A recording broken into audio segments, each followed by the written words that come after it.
Here's a question for you, everybody. Who else sits on top of $3.5 trillion? The answer, no one. That's why Larry Fink is the world's most powerful money manager. He is chairman and CEO of BlackRock, and he's right here back on the Inside Track for an exclusive interview. Larry, I feel like we're twins today, but that isn't going to stop me. I want to ask you for a big picture question to start off with. If you look around the world, what do we see, right? Global wave of social unrest. Democratization of information, it plays a big role in that. Twitter, Facebook, $100 oil, the deepening deficit, the states moving to fight public employee unions, imbalances, currency issues, the lingering crisis in Europe. What does it all add up to? Confusion, uncertainty. Markets don't like uncertainty. Markets like actually totalitarian governments where you have a understanding of what's out there, and obviously the whole dimension is changing now with, as you said, a democratization of countries, and democracies are very messy, as we know in the United States. You have opinions changing back and forth. So in Northern Africa and the Middle East, we're going to have an uncertain environment for many years until we have an understanding of where this is all going to take us. We have oil increasing, which is going to create more uncertainty to the American consumer. It's going to have a modest slowdown in our economy. You do have more noise related to state and local government. And so I believe the market has shifted. It shifted from pretty much euphoria from probably August through, late January, and now we are in a time of reflection, and I think this period of reflection is going to be sustained for some time. From an investor's point of view, what does it mean? In other words, if you see all these things playing out, and there is uncertainty, and uncertainty to come, because many of these questions aren't going to be answered in the near future, what does it mean to the way that you do your job? Well, if you believe the markets are efficient, a lot of that uncertainty is being priced in already. We've had a $15, $20 increase in oil. There has not been any increase in demand in oil. It is at risk premium. It is at risk premium that has been priced into the marketplace. You've had a reduction in equity prices worldwide, especially in the emerging world where everyone was so bullish a year ago, and now money is being poured out of it. And so the marketplace is pricing in all this global uncertainty. So to answer your question, if you believe that all this noise, all this uncertainty is going to produce a better outcome, it's probably a buying opportunity. If you think this noise is going to create a more troublesome world, it may cause some developed economies to revert back into a recession. We're going to have some rough goings for the next year. Where do you stand?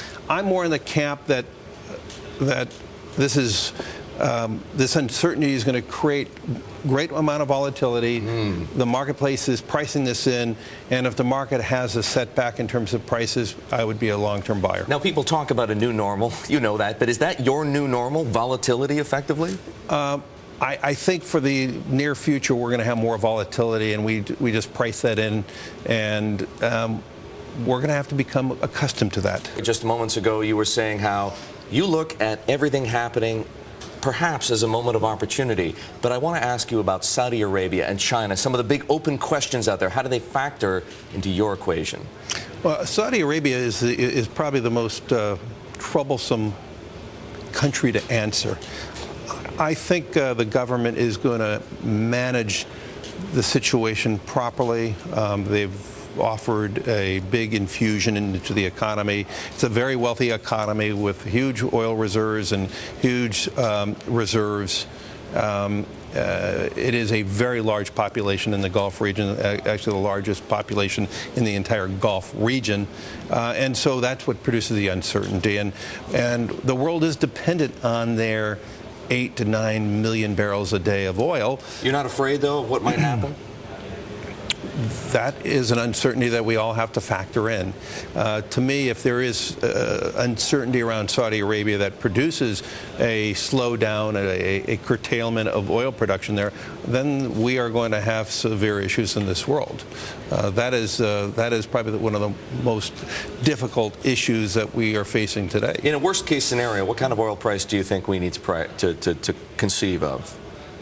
Oh, I think in the short run, you could see oil prices going, north of $150 if you had that type of oil shock. It could be $200 at any one moment. But my view would be this would be managed over a course of a period of time. How about China?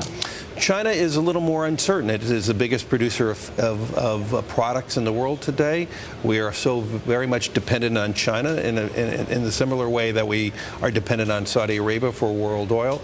China. Are you afraid? Look at what's happening in North Africa and the Middle East. Yeah. This democratization of information through social media has really helped to spur this wave of revolt.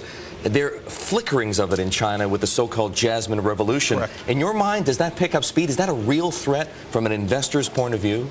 I think it should be. Really? Yeah, I'm very concerned about China. China has done a magnificent job of engineering its economy. And I use the word engineering quite well. They've been able to navigate as well as any economy. China still has 300 to 400 million people who are living at substandard levels. They're in the outer regions outside the River Delta Valley. They are in many ways minorities and Muslims, and they want change.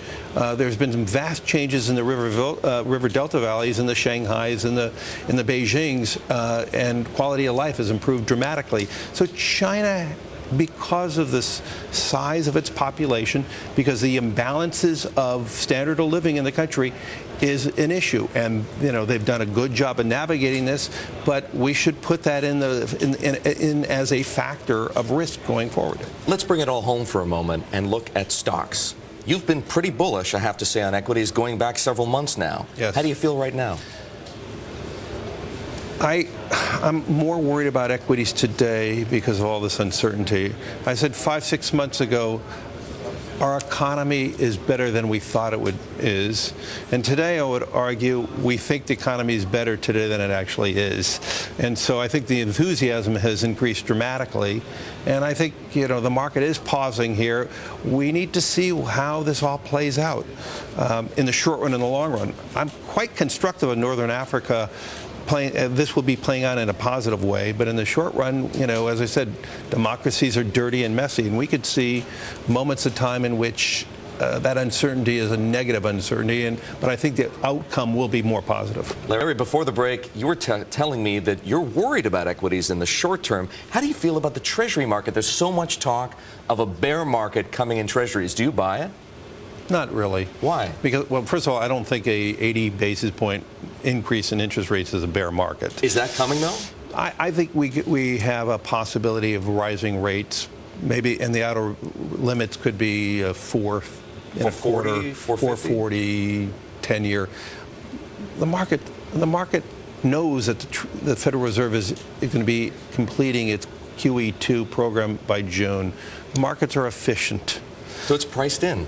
A lot of this is priced in. There are a lot of people who would disagree with that statement. You know that. That's okay. But you believe that's what makes markets, right? But are your positions reflected in that? I.e., are you guys holding? We believe rates will creep up. So we're not calling that a bear market.